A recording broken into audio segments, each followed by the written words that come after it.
All right, we're going to get started. Good afternoon, everybody. Good morning to the West Coast, and good evening to some of those even joining from Europe and Asia. This is Paul Sethi, CEO of REDBOOKS. As most of you know, the premier sales prospecting and competitive intelligence tool used across the globe. On behalf of the entire team here, the REDBOOKS and Thought Leadership Series teams, it's my pleasure to bring you David Berkowitz. He's the CMO of Publicis Group's MRY agency, whose clients include Visa, Coca-Cola, Adobe, Pizza Hut, and everyone's favorite Jägermeister. Just before I introduce David more formally, the quick agenda housekeeping for those joining for the first time. David's going to present for 30 or 40 minutes with Q&A interspersed from you all. So please use the GoToWebinar chat box to ask any questions throughout the talk, anything that comes to your mind. I'll moderate them, those questions from you, and then pull them into the conversation as relevant during David's talk. After each of his sections. And the questions we don't get to during the conversation we'll cover in the last 15 minutes.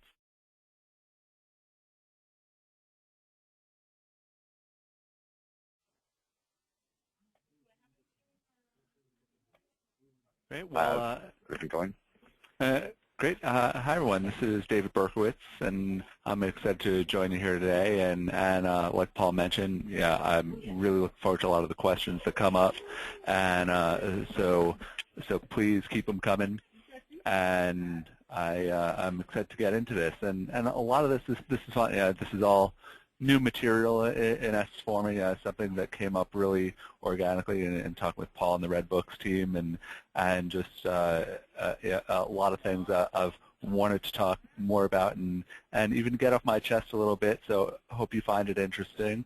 And let's dive into what we'll cover today, because I really want to look at 4 different pieces of this as far as the role of agency evolution here. And so I'll give a little bit of background as far as how agencies have evolved and not, but then look specifically at 4 different areas in terms of working with brands, with startups, with publishers, and how agencies play with each other. And all of these will have some convenient illustrations with them. And actually, the one Far Side cartoon I didn't include, which would have been incredibly useful here, is one where Lincoln is giving the Gettysburg Address, and he's got that little note to himself after starting it, where it says "Wait for laughter." So unfortunately, I can't hear any chuckling on this call, and I'm hoping these add a little more perspective, because once I started including a couple, and I realized, well, Gary Larson was writing all this well before I got into the workforce, and yet has proved to be especially prescient. So let's dive right in with an overview of where things are going. And I think our dinosaur speaker here can kick things off. I don't want this to be too representative of what I actually think of the agency landscape or my peers in general, but I do accept that it's what some may well think of us. The fact is, though, we do have a lot of challenges ahead, and on the next slide going into it, we're in what can really be considered this agency awkward age. It is a strange time to be in the agency business now. There's a lot going on, and I'll cover the different areas in particular, but our competitors are far different from who they were just even a few years ago. And as far as a bit of my background, I've always been on the digital agency side, so it's also worth pointing out that I've got a fair amount of my own biases, right? I grew up digitally in that sense, especially professionally. So started in digital media and really in earnest at eMarketer after a brief time at a startup, and so started more on the editorial side, and then had roles in corporate marketing at iCrossing, a little detour to ad tech at Unicast and Viewpoint, and then spent 7 years at 360i and on the emerging media side, and then the past couple of years here at MRY. And so I've seen a lot of different sides of it, but again, from the digital lens. And and it is changed so rapidly, not just because the tools and channels have been changing, but I'll get into that quite a bit, especially when talking about publishers. Moving on a little bit, there are some facts that are especially pertinent to the agency business. I mean, retention is really tough. I was on a call recently hearing a webinar from some search consultants, those who are really the matchmakers in this business and play a role behind quite a number of the bigger pitches that happen. So, and they were citing the metric that retention, that turnover is going up from about 25% to about 30%, and so when you're reaching the point where you can expect a third of your colleagues to not be there at the end of the year, that is really tough for then retaining business, for building trust. So we'll talk about some of those issues on how brands and agencies work with each other, for maintaining culture and even defining your agency identity. The two biggest assets that I have to work with in my job are people and our work. And so again, when people are so fickle, then that's already working with one hand behind my back, and so that dovetails right into the next slide, where old relationships really aren't so sacred. I mean, this is happening all the time, right? This week alone, we're at a time where you have Heinz and Kraft merging. Now, something like that doesn't happen every single day, but it's not that uncommon either. And so already a lot of the coverage is which of those agency relationships are going to win out. They're working with a couple different holding companies at least, and then everyone down the line from creative and media and digital. There are all these different pieces that yet not everyone is going to win out in this deal, and obviously there will be some who win out in a very big way, but very little is sacred. And when you have these brands like Kraft and Heinz that everyone in America is pretty much grown up with, really no matter how old you are, there's very little that's sacred, and even when there isn't such a big deal like that happening in the industry, you're constantly seeing stories of some like 10, 20, 30-year relationship with an agency then just being shelved, and then brands looking for what else is new. So moving on further, do you go big or do you go niche, right? I mean, I've come from agencies that have started off in the search and social and youth spaces, and it's a really, really big challenge as far as how much you double down on what you're known for versus trying to sell in something new. In early days when I was working on selling in social at my previous agency, initially it was trying to tie it together with search, right, and how social impacts SEO before could really sell social for the value in its own right, and then once there were enough pieces in place, then it was really selling it as a digital agency, and then any digital agency just doesn't just want to be the digital agency. They want to be the lead agency, and when to the extent that brands even want a lead agency anymore. So everyone wants to be in the driver's seat. And then similarly, from the traditional side, it's been more trickle-down economics, so to speak, where you have these large established shops saying, we want to also be known as specialists in X, Y, and Z.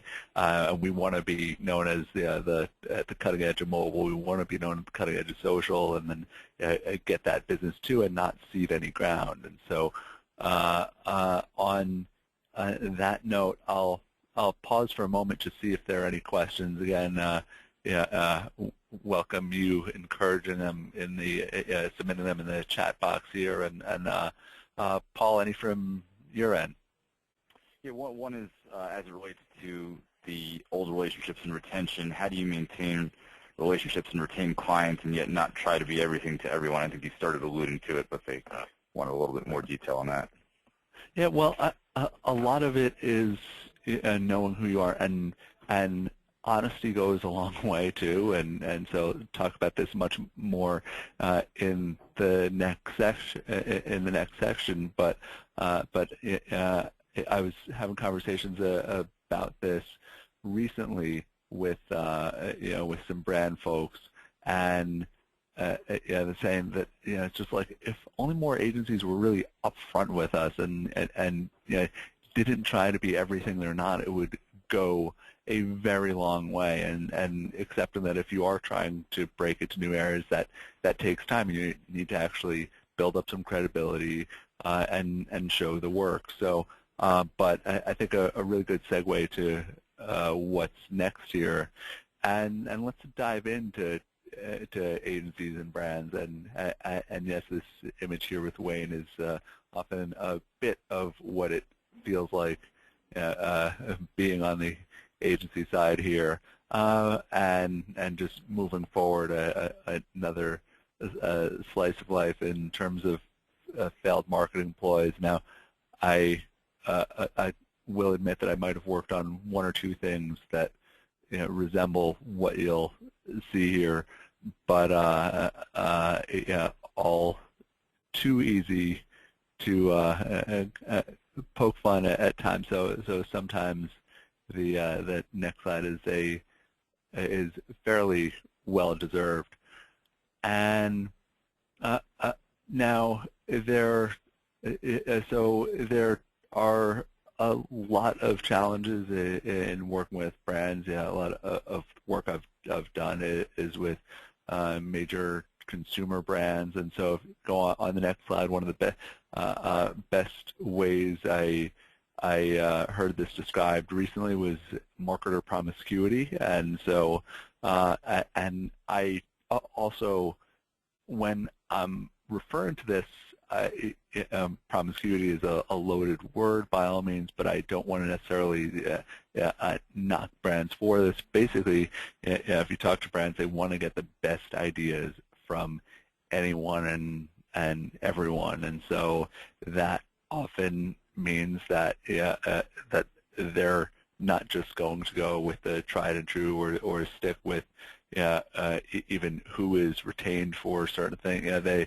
They might look to one of their other shops, especially if they don't think that they're getting enough value, enough new ideas, enough heavy-hitting, game-changing work, enough results. If they're not getting that from someone, then absolutely they're going to start looking around, and sometimes not so overtly. It might be a little bit of trying one of the other shops that they're already working with and seeing if they can get a little more out of them, and having a kind of audition process in that regard, and that happens quite a bit. Meanwhile, on the next slide, you've got a lot of big work really happening as project-based work, which is extremely challenging because you have brands who are really looking at saying, you know what, well, let's do this as really more of a campaign or using that campaign mindset, and so that makes things really tough on the agency side as far as planning goes. But for marketers, it often makes sense as far as a budgetary move. Let's not have an agency retain where there's something that maybe there's going to be some dead time on the calendar because there aren't such urgent needs on the planning cycle, but then staffing around that could be really tough because agencies are used to a lot of that boom and bust where there are times when a lot of people are working really, really late nights and crazy hours, but then that we're hoping not to burn out everyone, and also expect that as part of that, then there are going to be some things where where things are a little more moderate, and usually you can plan that fairly well in advance, but when everything's project-based, it gets a little harder. But this is absolutely a two-way street. Okay? So with none of this, I'm not going to point fingers and say that brands and publishers and tech companies are the cause of all these woes here, and if anything, I might be a little too self-deprecating as far as some of the challenges that agencies bring upon themselves, because I want to have at least as open a presentation, if not conversation, depending on the questions that come in, as possible, and hope these are really starting points. So let's go to the next slide, and that's why I want to start on a few things, and a lot of this actually came up because I was going to a discussion of that someone was putting together in LA, where they bring a bunch of brand folks down and wanted to have some thoughts on what agencies and brands could better do to build on their relationships, and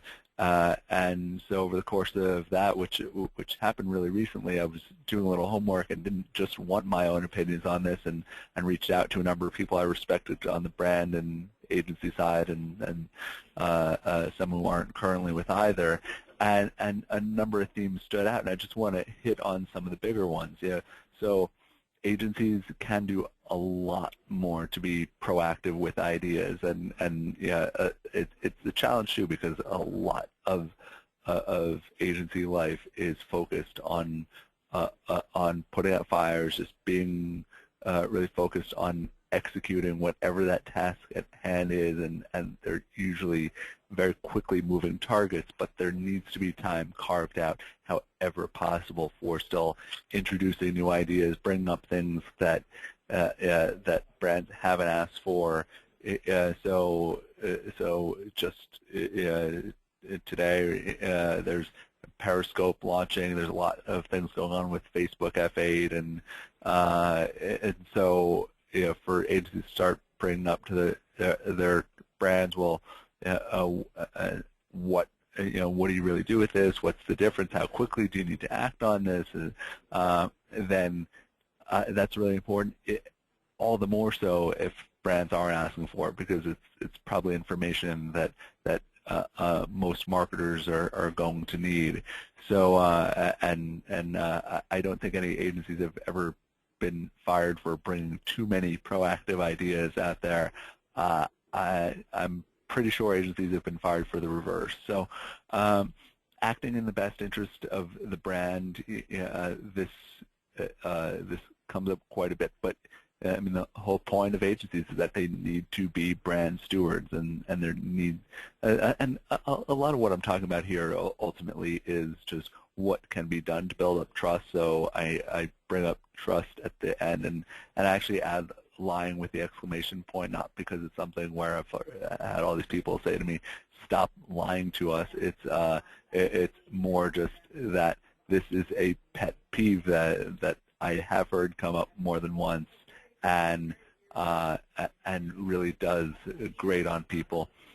Focusing on that one key goal and just understanding what matters most to the brand, and constantly hitting on that. And the fact is that sometimes agencies are tasked to do things that aren't even tied into that one key goal. Maybe you're not even the agency that's focused on that key goal, but however you can ladder that back in, then finding out what your senior client or your day-to-day clients are really judged by, and what's going to get them promoted at the end of the year, then that's just a huge thing, because there are so many distractions, and figuring out that kind of focus is so critical.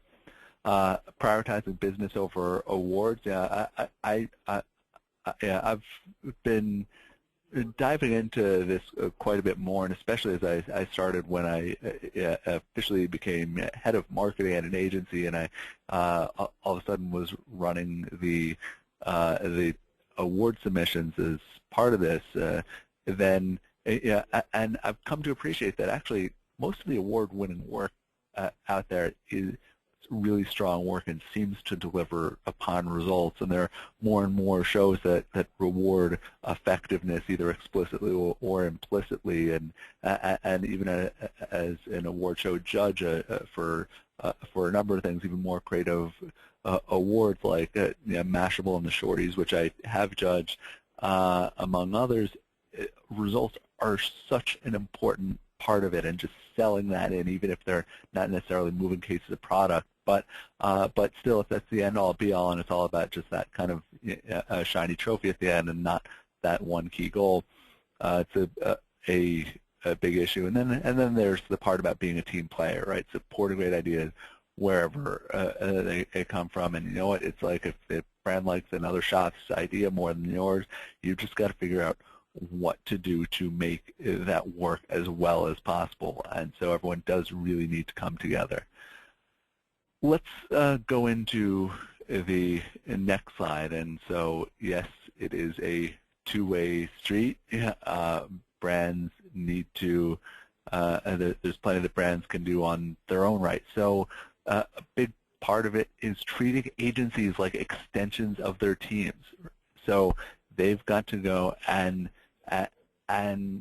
really welcome that, right? Because agencies often want to work in the best interest of their brands. They want to be totally immersed in the business, and sometimes are kept at arm's length, and even to the extent it's come up a lot, even just socially, right? Like you're going out for drinks. Okay, maybe not going to be invited every single time, but at least make sure that there's that there is some of that relationship too, and get out of the office a little bit and actually get to know each other. And it ties into everything I was saying about building trust before.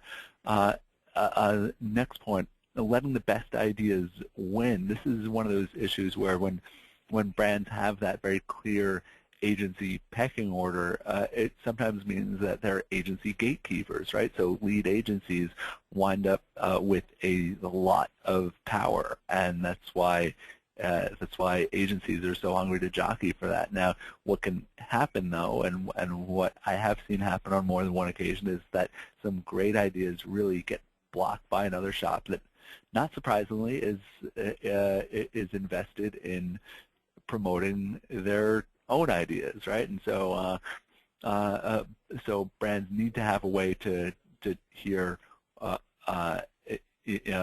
least a sampling of things that are coming up from all their shops, and brands can also say yes to at least some of the bigger ideas out there, and give agencies a few of these passion projects that those that agencies are just so dedicated to go and fall on their swords for, and things that people will be dying to work for. It's just going to make people hungrier to work on those brands, and so giving some things like that a shot, because agencies are typically trying to act in their brand's best interests, and often wind up being very big believers.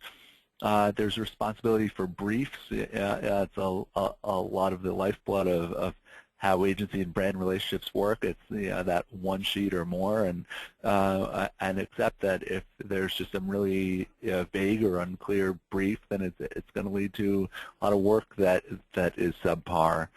Being transparent about budgets. It's so critical for agencies to properly staff business and whether to dial things up or down, and yeah, maybe some people should be moved off an account for a little bit while things are slow, and then with the expectation that they're going to be bigger projects or more need to use some of that retainer coming in later in the year. But again, the more agencies can do to budget for what they're doing, just the more successful everyone will be. Minimizing red tape, not surprisingly, always useful, and agreeing to marketing a lot of these ideas too. Brands are typically very conservative. I talked about my own challenges in marketing people and marketing work. Well, for brands, there typically is a lot of red tape in marketing work, and yet that's precisely the kind of thing that can get a lot of marketers promoted. A lot of brands are getting known for their either being really creative or innovative or whatever it is that they're trying to be known for through the marketing of that work, not just through what the work is doing itself. So I want to take a break there. We have any questions coming in? Yeah, we do. We have a lot of questions actually coming in. Great. In the interest of time, I'm going to kind of really filter them. So one question from Bob is, a lot of the work now seems to be more metrics, accounting driven, rather than strategically. How is this ROI focus helping or hurting agencies do quote unquote good work? Yeah, I think agencies should be tasked to aim high. Yeah, and so talked about that one key goal, and often that is some kind of financial goal, and a big part of that is that trust for brands to share what those goals are and what those what are numbers they need to hit, that's often a kind of strange thing, especially on the creative side, to say, well, we really just want some big pie in the sky idea, but then wait, this also has to move cases or generate leads or do something to that effect. But great analytics and great data can make creative even better, right? And even creatives, for instance, they want their work to be seen. They want it to do something and move people in some way. And it's usually only by moving people, whatever that is, whether it's in a more right brain or left brain way, but just getting persuading them somehow that that anyone's going to actually take action. So and I think accepting that some channels are better than others for doing certain tasks, and I mean agencies and brands need to have some kind of understanding that's really key, right? So not every channel can be all things to all marketers, but I think it's great for marketers to make that ask and agencies to get as close as possible to it. I mean, same goes for publishers and others they work with. Other questions on this front? Yeah, we'll take one more and then we'll move on. Okay. Agencies now work on branding, advertising, direct marketing, data-driven marketing, kind of what you were talking a bit about. What's the best way to reach agencies with a great idea for their clients as a data provider, vendor, that kind of partner? It seems to be tough. They're saying, what's the best way to get in front of you if they actually have real ideas that could drive ROI? Well, that's great, and I think it's a great segue into the next section too. So good eye for asking that one right now. But I'd say the best answer is just do your homework, because fortunately a lot of things out there are really public. There are sources like things you can subscribe to in Ad Age, but just simply reading Ad Age and Adweek and Digiday and Agency Spy and the like, first of all, you can get a lot of sense of who works with who, how they work with each other, right?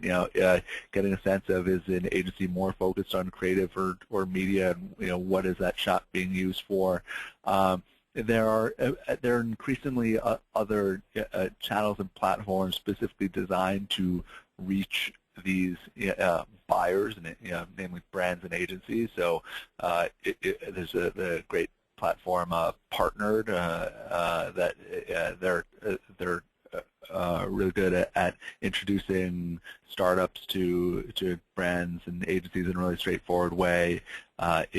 So there's Kite as well, and some others that are focused on this. And as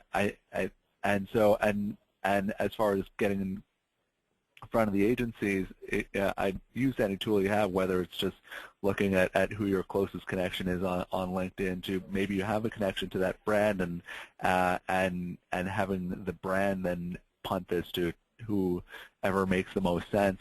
That often goes a long way, right? If a client's telling me to check someone out, I'm going to check them out, even if I'm a little skeptical at first. Yeah, it's at least a great way to get attention, and fortunately, more and more, those of us on the buying side, we're out there on our own social channels on LinkedIn and SlideShare and Twitter and whatnot, and beyond just email, there are ways to at least make that first point of contact. So I'll take a breath there and then dive in further to beyond great innovations like the time log, and dive into the next slide here, because with agencies and tech companies, they're we are typically in very different worlds. We've got a lot of very different experience, a lot of very different priorities. So getting a better sense of what those priorities are goes a really long way. You know, I've had that really fun role for quite a few years, officially before, unofficially today, of being more that liaison between tech companies and my agency colleagues, and one of my goals with my own colleagues is to make sure we don't try to screw up what these tech folks are doing, right? You know, if you're on that side, you know your product, you know what you're trying to do, you're probably really, really passionate about it, and I don't believe that the answer to everything should just be putting ads in it, putting marketing in it. Yeah, it's like it doesn't do marketers any good to screw up what works there and erode any of that trust, and you know, instead, just the more that tech folks can do to build their audience and build the effectiveness of what they're doing, then the more that will open up opportunities. And I think there are some out there like Snapchat who've done such a phenomenal job at that of ultimately welcoming brands, but not making that overpower or dilute what the core experience is really all about. And then looking at the next slide, you know, there's a lot that happens with tech companies where it's like, okay, if it's coming out of an innovation budget, or you know, brands or agencies want to innovate, you know, do something really breakthrough, and the fact is that's not what most of these relationships are all about. Most of the time, it's about getting something done. It's about reaching an audience. It's about doing something that's effective in some way, and whether that's just to entertain people, yeah, that's a form of effectiveness, or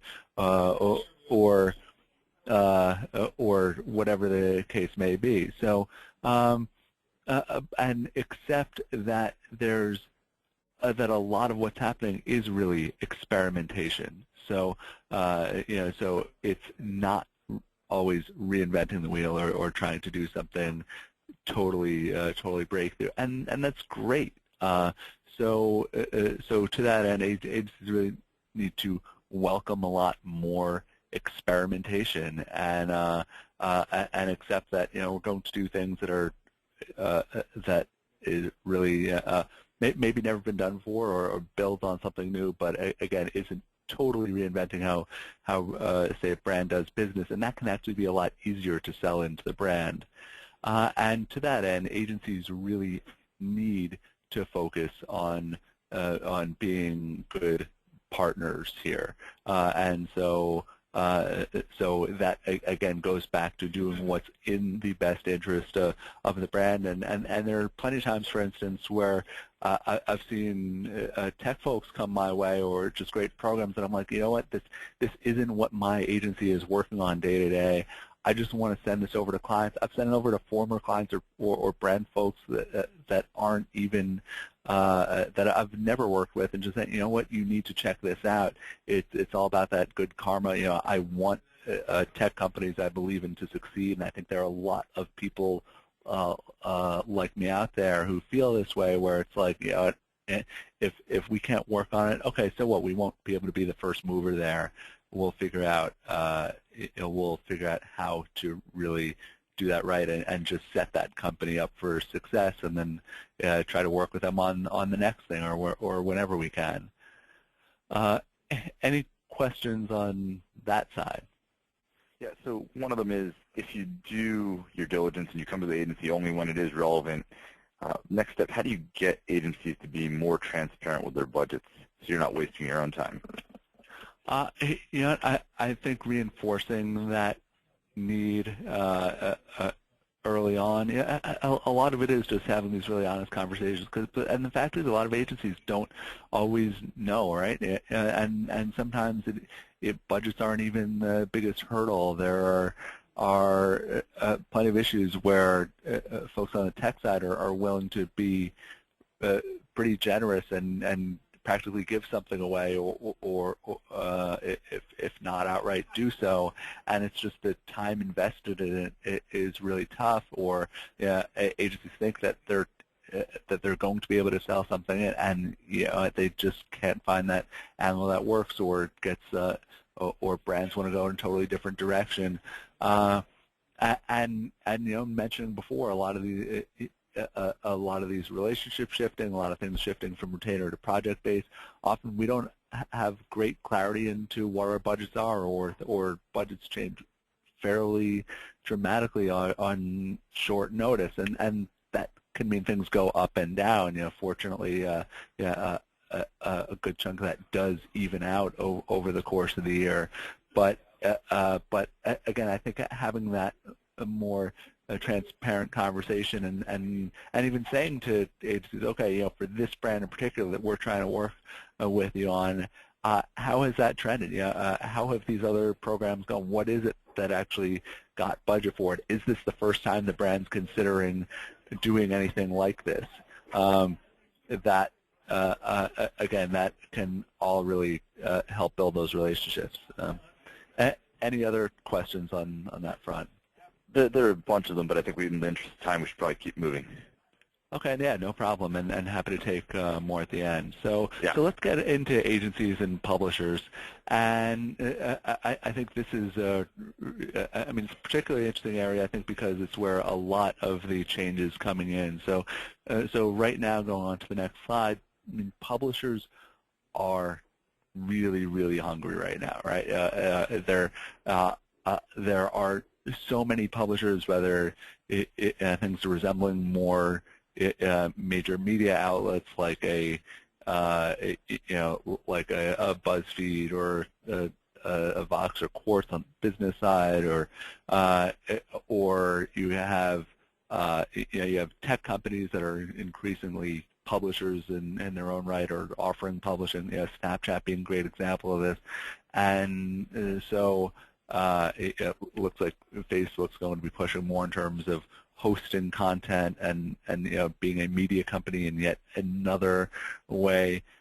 And so going on to the next slide there, that's giving opportunities for publishers to start looking more and more like agencies, and they do run the risk for resembling a bit of a polar bear in this image, and it means that on the agency side, there's often a lot of confusion for us, right? Because we don't totally know exactly who we're dealing with at any given time. It's like, we want to work with those that have reach, but I'll single out BuzzFeed here for some of the great work that they've done on Friskies.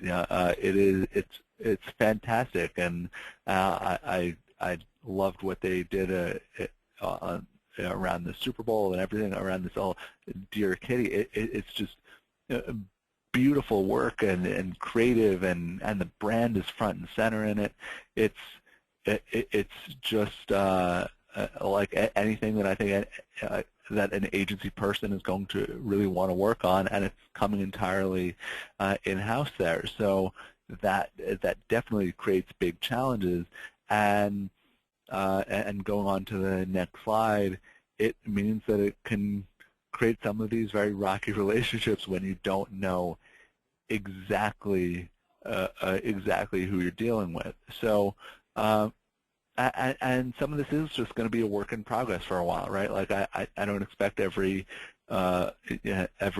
publisher we work with to have all those answers in-house, and there are going to be plenty of things that are going to make sense for them to just do and run with, and that do work well for that brand, and plenty of other things that they're not going to be well equipped to do. And looking at the next slide there, so if it's too much of a distraction, right? Publishers are really, really focused on building their audience, their acquisition and retention, and trying to monetize that in some way, their advertising subscriptions and other kinds of services and the like. Agency model, it's really nice that everyone wants to be an agency, but that also isn't going to work for everyone, right? And so trying to set up that business in-house on the publisher side can be really, really tricky and actually distract from what the core business is. There's also the challenge that publishers have as far as brands, as far as working with brands go, and building up a lot of that trust and showing that, because publishers are going to be focused on primarily what works best on their own properties. So even when they do have really great reach, then it runs the risk of brands needing to deal with a lot of different publishers to get those different to get work that covers and reaches everyone that they're trying to reach. Pause there for a minute. Questions coming in on that front, agencies and publishers working together. Yeah, one of them from Lisa. As a media rep, I struggle to get through to the agency to present promo ideas and get them heard by the client. How should I be shifting my presentation and timing to be a bigger part of the discussion, bigger part of the conversation? It obviously depends what it is. There's no one size fits all. But I think one thing that just doesn't happen enough from what I've seen is just keeping contacts warm. This applies to both publishers and tech of relevant examples, right? Just that understanding of here are the clients that we work on, the kind of work we do for them. So first of all, knowing that whenever we open one of those emails, for instance, it's going to be something immediately relevant, and then every month or so, maybe it's every quarter. Depends what that optimal timing is. Then just check in and say, here's what some other related brands have done, or here's are you aware that this is the kind of thing that we're often used for? Often publishers are surprising me in terms of they'll accept that I've got my own preconceived notions, and they've moved on quite a bit, or there are plenty of things. We just had Tumblr in our office today, and yes, it didn't hurt that they brought some pretty good pizza, but I was actually really excited that I learned a couple of things, and there were some things that maybe were in ad age a couple of weeks ago, and I didn't have the time to read, so it was great to just get some that catch up, and they had the folks with them who were dealing with any of the brands we deal with, and right off the bat it was checking on, okay, do you have people here representing this brand and that one, and it just made for a very, very productive conversation even in that lunch and learn context.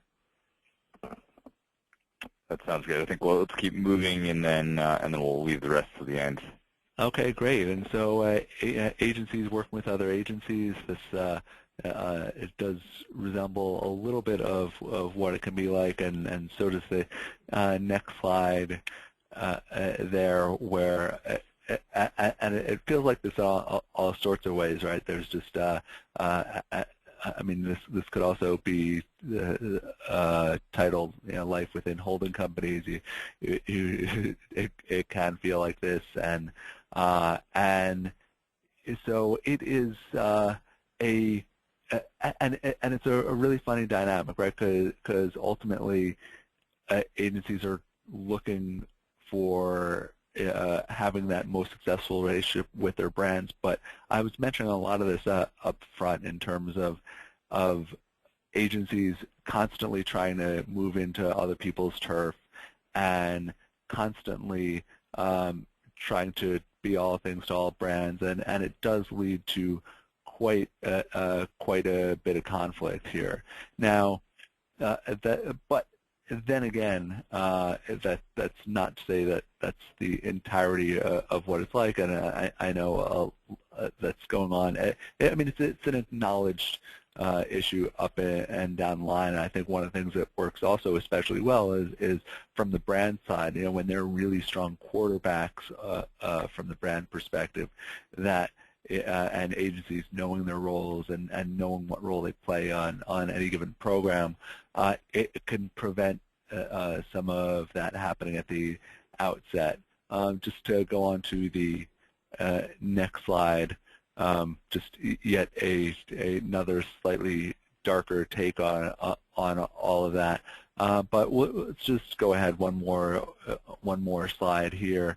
The fact is that no agency is going to own an entire relationship, right? Unless it's a very small brand or account. There's rarely just one channel involved in particular, and so in doing so, I think there's a lot where agencies also can wind up being in great leadership positions by showing how well they're willing to work with their other peers and try to get in those positions where they can take those leadership positions precisely by being really diplomatic and even generous in terms of supporting those other ideas. It just a lot of it is just going to building trust and making our clients' lives easier.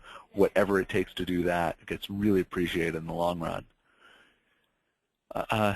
Anything there as far as questions?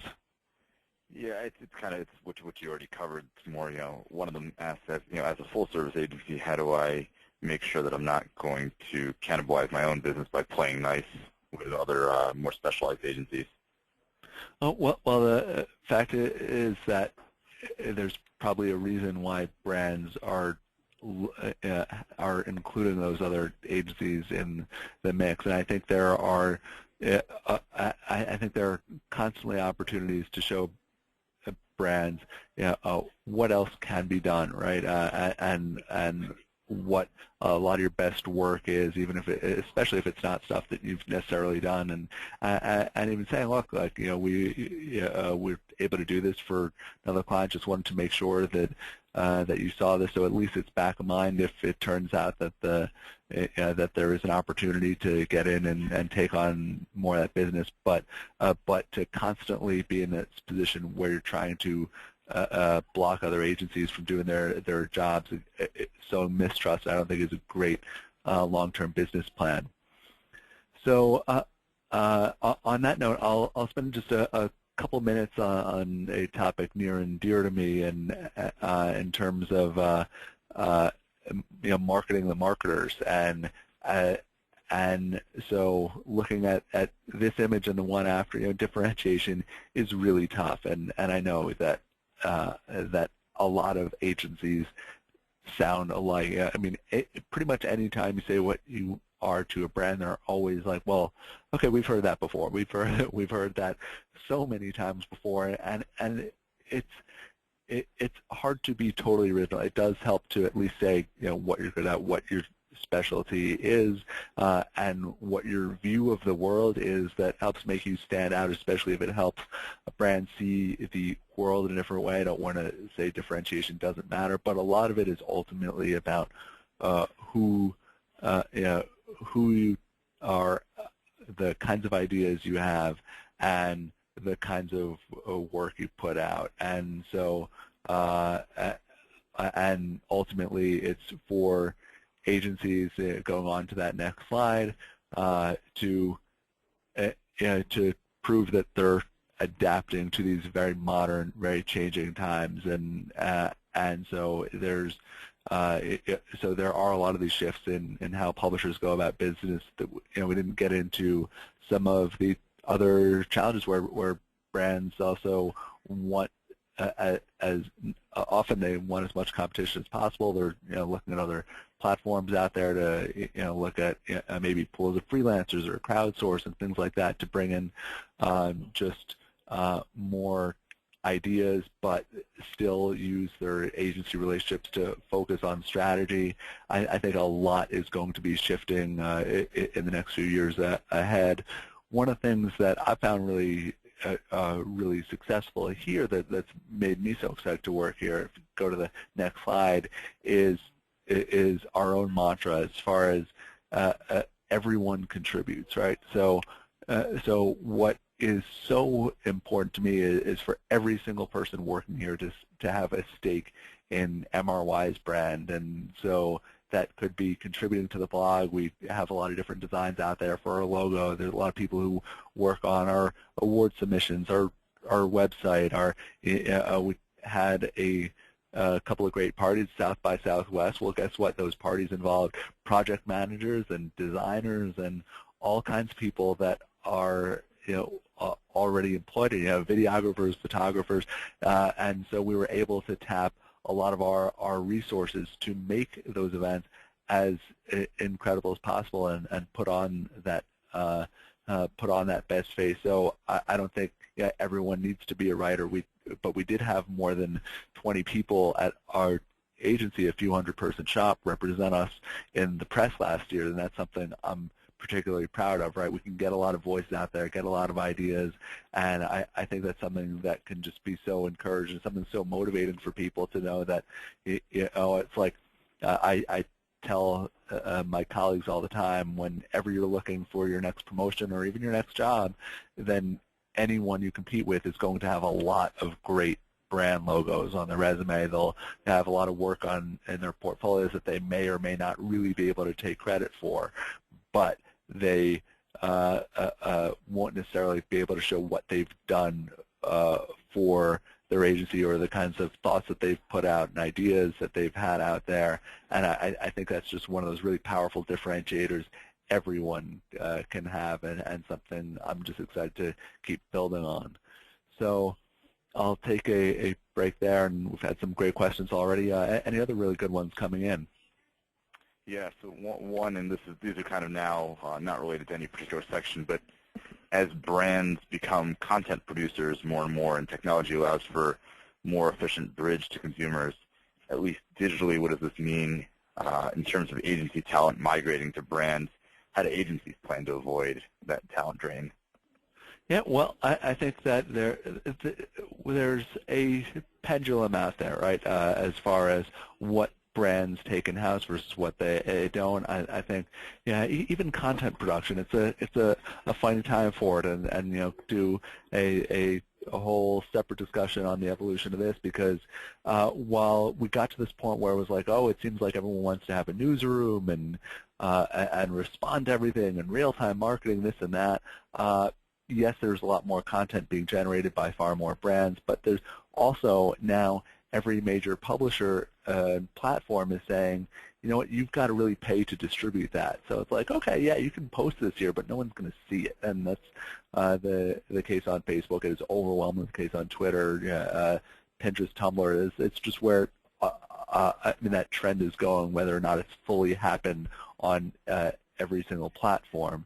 So that means that brands are going to have to invest even more, not just to create that content, but to pay to distribute it and make sure it gets seen by who they want to see it. So, so I think we're just going to have a lot of discussion ahead as far as what those economics are really like, both within the agency side and as far as brands go, and making sure that they're really getting their money's worth and that the content's working well enough for them to invest that heavily in it. And I mean, I thought with social in general that that was going to go far more in-house with brands as it started getting scalable in the middle to late part of the previous decade. But fact is, agencies were able typically to be more nimble and to learn from a lot of different brands and adapt to the platforms really quickly, and brands just couldn't do so as easily and keep enough head count in-house to manage that, again, as a general rule. So so I was proven wrong in that regard, and I think we're going to see kind of similar back and forth happen on the content side. Yeah, no, that sounds right. There's another question that relates more to the frustration with ad tech and MarTech startups of all varieties, so early stage, mid stage, and even some later stage. They just don't like dealing with middlemen. How do you kind of respond to that, and how can they deal best with that?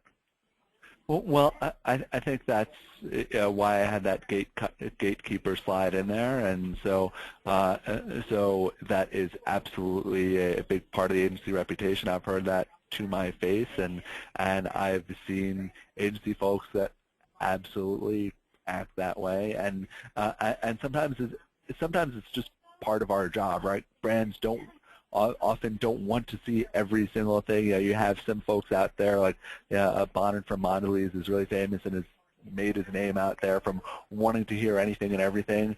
I think he's still in the minority as well as he's done with that, and as much as he loves it.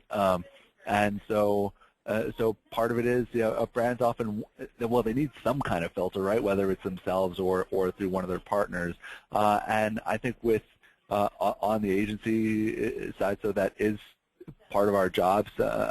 Some try to be really protective of their brand relationships, sometimes a little too precious and protective with them. And so I think there does need to be a little bit of a loosening up on the agency side as well, in terms of building that trust and hearing out. Again, when it comes down to hearing great ideas wherever they come from, it's often going to come from publishers and tech as well, and not just other agencies. Another question on an unrelated note. Do you feel like digital agencies are taking the creative lead more so than in the past, whereas it used to be kind of the traditional agencies who are now maybe more focused on cost savings than creating great creative? It's a mixed bag.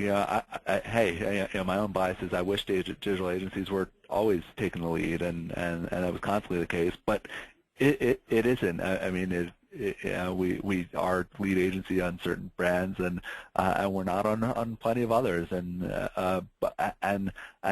while relationships are fickle, brands often have a lot of trust in the big established shops, and so there are plenty of those behemoths out there that have done very well in bolstering their relationships, especially as so much change happens on the digital front. So, but digital's grown up really quickly. We've just around now reached that point where spending in digital is pretty much on par with time spent with digital, and now that's same cycle is going to start happening with mobile. So we're so now we've had a little bit of a chance for that playing field to shake out, and I think there's still a lot more growth potential for digital agencies to step into those lead agency roles, because I think we're still underrepresented there, and that's why it might seem like there's much more of that shift happening, but I don't think it's yet happening disproportionately to where marketers are invested in digital. I'd say actually marketers are disproportionately invested in having more traditional shops as their lead agencies. Got it. And maybe since we did want to wrap up by the top of the hour, I'll kind of ask one last question about each of the constituents, so the agencies, the brands, marketers, the tech companies, and the publishers. For each of those four, if each of those four represented on the call today, what kind of piece of actionable insight would you give each of those four constituents as they leave and go back to their desks and tackle this topic at large? Yeah, well, I think for starting with brands, I think again, just seeing how I can go back and just call someone you work with and ask to take them out for a cup of coffee and not deal with the typical spreadsheet, right? That's a huge part of it. I think for tech and for tech in particular, a lot of it is really look and send just something proactive that's relating to some of the work that agency is doing. Homework is especially important on the tech side to break through, because the vast majority of people don't do that. For the publisher side, I think it is such a challenging time right now in terms of agencies kind of looking over their shoulders a little bit and trying to see what those how much publishers want to really resemble them or not, and having a bit of that heart-to-heart and saying, you know what, this is the kind of work we want to be doing, but here's where we really see ourselves working with you longer term. And agencies I think that's also not unlike the agency brand brand challenge of building trust, getting out of that typical day-to-day a little bit, and trying to get it to know, okay, so what do you really want to be doing? What is the, what is some of that best work that you're most proud of, and stepping back and appreciate that all of us, we are all in this together. We ultimately all want to do great work and have a lot of fun doing it, and respecting that. And so maybe a little too kumbaya at the end, but I think that there's plenty more, and trust has to be the one word that underscores all of this today. That's great, David. Thank you so much. For REDBOOKS and myself personally, you've been a great friend and inspiration, and this is another example of that. So I know everybody here enjoyed, and we'll get a lot of feedback from them. Thanks so much for all your questions, everybody. Sorry we couldn't get to everything, but most importantly, again, David, thank you so much for doing this. Thank you. All right. Have a good afternoon, everybody.